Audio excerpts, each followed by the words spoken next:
To construct this product, I've used an iMac. It has plenty of software that I use for media studies at GCSE, such as iMovie, GarageBand and Final Cut Express. Because of this previous experience, I was familiar with the software that I used for this product. On iMovie, I created an animatic along with a still camera borrowed from the school's media department. Producing an animatic gave me a chance to adjust certain shots' positions and lengths, and it was a good way to show my ideas slowly coming to life. GarageBand was useful for the sound effects and music that I had for my animatic, as I hadn't found any music by this point. I decided to make my own, but this doesn't mean the music that I made would be in my final piece.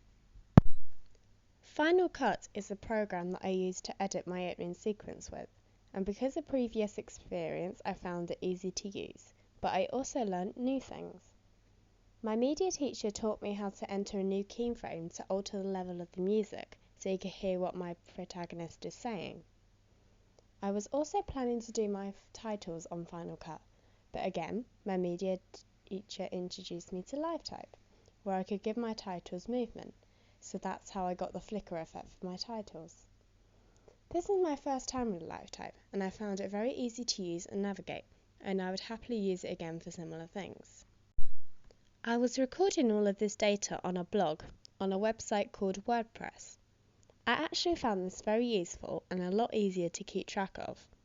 If I had done all my research and planning on paper, it could easily get lost, and also it could never be organised or filed properly. With this electronic method, I could access it from any computer and from a smartphone app on my phone, so overall I found WordPress very effective. One of the many things that I put on my blog was a script in my opening sequence. For this, I made a ScriptBuddy account, and this made my script very professional looking, and I was very pleased with the outcome. I already had a YouTube account, but I had never uploaded a video before. However, there were clear instructions on the website that I could easily follow, and my videos were up on YouTube in no time. Also, because my focus group didn't want to be filmed, I decided to use a voice recorder and record their voices.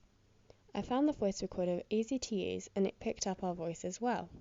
And considering I'm not the best of public speakers and I usually speak very quietly, I was shocked that you can still hear my voice. To upload the recordings onto my blog, I used a website called SoundCloud. This didn't want to upload the recordings when I was using the iMac, so I put the recordings on my memory stick and uploaded them at home. Again, SoundCloud was very easy to use, and I just clicked Share to WordPress, copy the code in, and the sounds were on my blog.